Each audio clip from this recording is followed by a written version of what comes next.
Goeiemôre en weer eens baie welkom hier saam met ons by ons oggendoordenkings tyd. En ons praat oor herbou die altare. Nou, ek het jou al bietjie detail gegee, ons praat al so 'n week en 'n half oor hierdie altare. Kom ek begin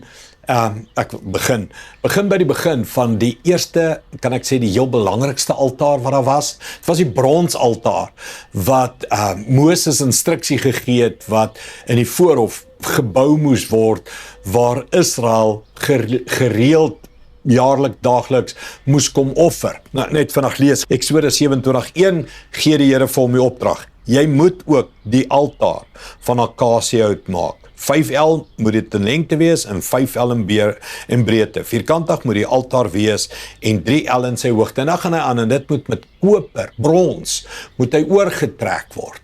En dan is die voorskrifte hou net aan oor hoe spesifiek die Here was. En die doel was, daar moes die priesters elke dag hout bring en vuur maak, en ons gaan nog na al die goed kyk.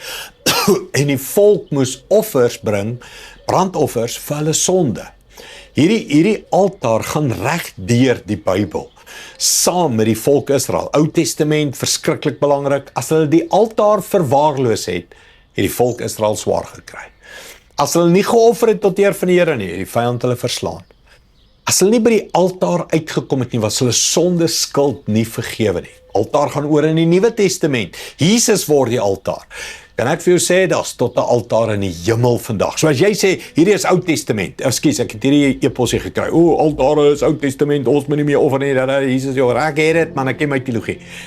Die altaar is vandag nog in die hemel. Wat sê van daai skrif? Dis nie Ou Testament nie. Dis 'n hartsplek van gebed, mense. Dis 'n hartsplek van ontmoeting. Dit is 'n redirect your focus en sê elke dag kom ek by God uit en ek het spesifieke plek, tye, geleenthede waar ek op die Here voor. Altare sal altyd belangrik bly. Die Here vee nie goed weg en gooi weg nie.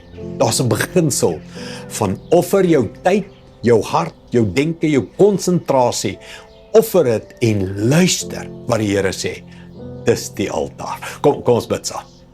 Hemelse Vader, baie dankie vir reg deur die Ou Testament, die pertinente rol van ontmoeting by die altaar. Nuwe Testament, Jesus is die groot offer op die altaar.